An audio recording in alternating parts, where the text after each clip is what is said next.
বাচ্চা যেমন ঢিল ছুড়েছে ও একটা বম ছুড়ে দিলে যাক পাকা যাক মান তো রেখেছে, প্রতিবাদ তো করেছে। ঠিক ঠিক বলুন যার রাগ নাই সে পুরুষ নয়। না দলিল বলছে যার রাগ নাই সে পুরুষই নয়। নয়। তবে রাগ থাকবে, কেমন থাকবে? কেমন? রাগ তোমার বর্ষা থাকবে। ঠিক। রাগ থাকবে, রাগটা মরে যাবে না, রাগ থাকবে তোমার বর্ষা থাকবে। যেমন তুমি গাড়ি চালাইছো, পিক আপ তোমার হাতে, ঠিক। রাগ তোমার থাকবে। আল্লাহ বলছে রাগ তোমাকে দিয়েছি, ওই রাগটা নষ্ট হবে না, বাহ। রাগটা থাকবে তোমার মুঠোই থাকবে। যেখানে সেখানে রাগ ব্যবহার করা যাবে না যাবে না। তোমার এর সমঝাই বলে হারি রাজু, তোমার বলে হারি যায়। নবী দুলে নবী গো আপনি নবী আমার জীবনের জীবন। একটা বাপের বেটার মতো কাজ তুমি করেছো। এরপর যদি আমার নামে কেউ দিতে পারে, হ্যাঁ। জানবো সে বাপের বেটা। এইবার খালি রাজুর নামটা বাদ গেল যে আতাই আতা গাছে তোতা পাখি ডালিম গাছে মম হিরে দাদার বউ মরেছে ঠাকুর দাদার পাও আতাই মাস শুনছি না বাবু, আতায় মাকেও তো বললাম। হ্যাঁ ও বাবা বেশি কিছু বলেন না বাবা কেষ্টর মতো চেনি ভরিয়ে দিবে তাই তো। শিখবে হাগো মা, তোমার ছেলে এত দুর্নাম হচ্ছে, তুই মা হয়ে কি করে সহ্য করলে?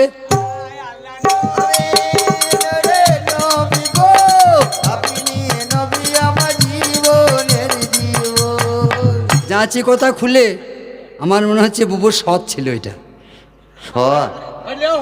না, মিলছে না, অঙ্কে মিলছে না। কেন টাকা দেয় না বলে বেটার নিন্দা মা কোনোদিন সইতে পারে না। কথাটা হিসাবের কথা ঠিকই বলেছেন। আর তাই তোমার জন্য তোমার মা শুধু টানা পড়ছে। এইরকম ছেলে তুমি, হ্যাঁ?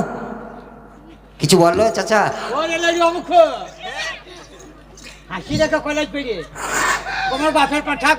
পাঠালয় বেটা আসবে না, আসবে না। কিন্তু আমাকে বড় অবশেষ হয়ে গেল আমার। বলিয়া জানাই মায়ের বেটা এরকম অসম্মান, মা বসে বসে হাসছে।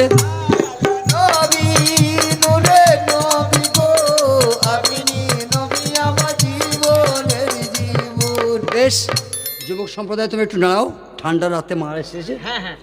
এখন হযরত ইব্রাহিম পয়গম্বর হাজেরাকে নিয়ে যাচ্ছেন। বাহ, সে আরফাতের মাঠে গিয়ে হাজির হলো।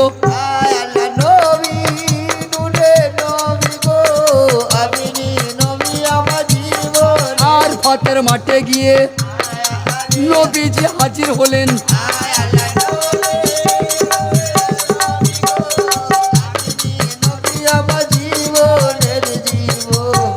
আমার মা দিকে বলছি, যারা হজ করতে যায় মেয়েরা, তাদের টাইটেল হয় হাজি বিবি, আর যারা পুরুষরা যায় তাদের টাইটেল হয় হাজি সাহেব।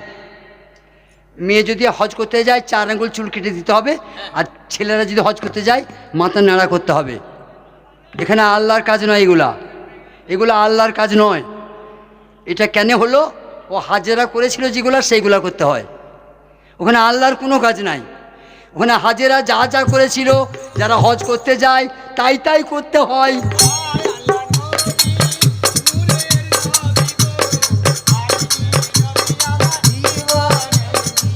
বেশ, হাজেরা বিবিকে নামতে বললেন।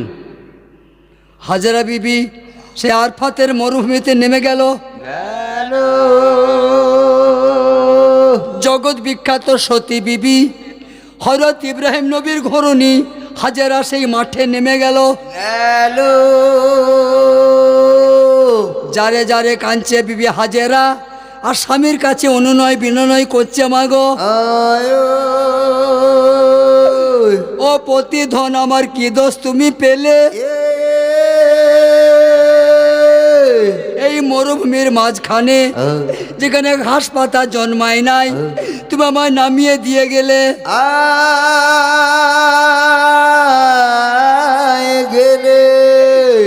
আমরা কেমন করে বাঁচবো, তোমরা কি একটু খবর রেখেছো গো?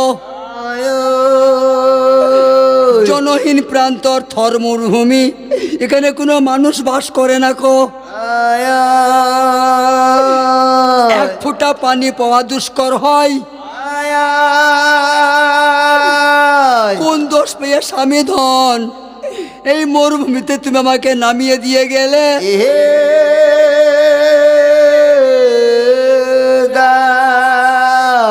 হজরত ইব্রাহিম পয়গম্বর মুখে কোনো শব্দ করলেন না।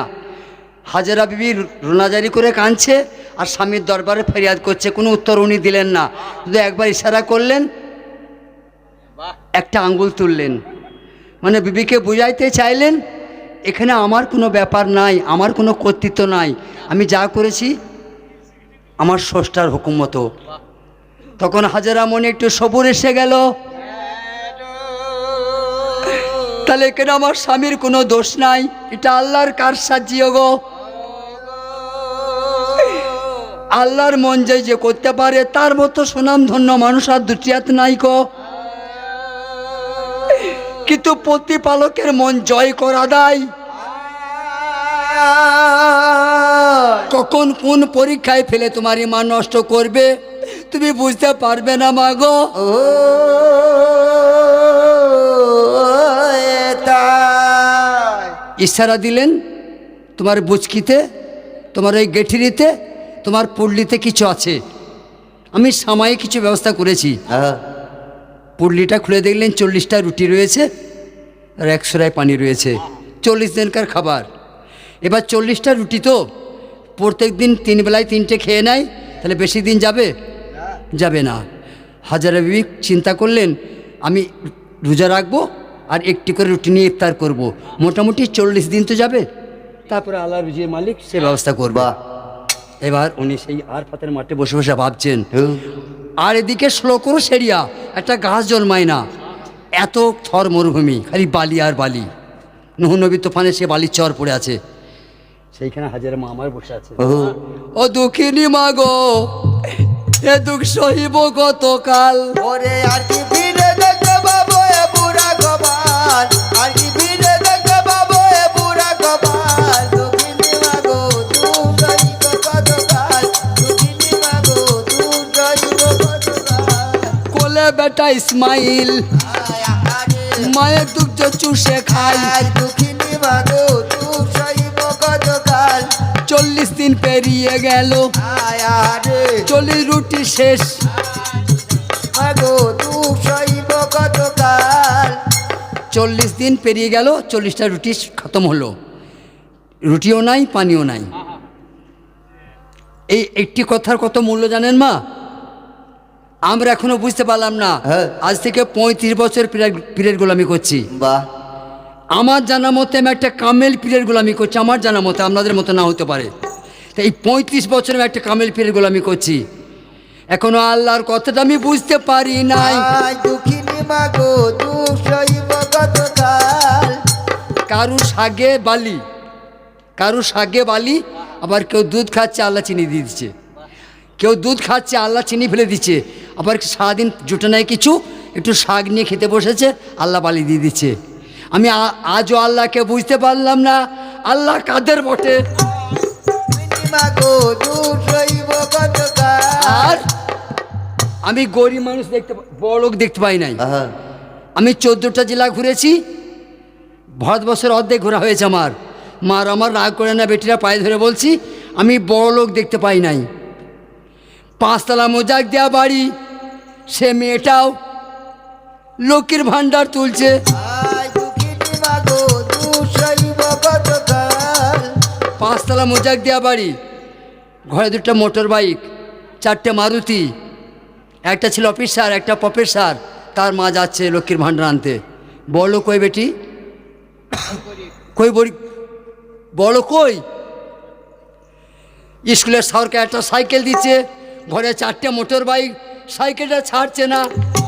দুঃখিনী মাগো তুই যাইব। এ ভাই, ও কমরেড সাহেব, আমার 4টে মোটর বাইক আছে, আমার 2টো মারুতি আছে, আমার ঘরে ট্র্যাক্টর আছে, ওই সাইকেলটা আমি নেবো না, গরিবের বাচ্চাকে দাও।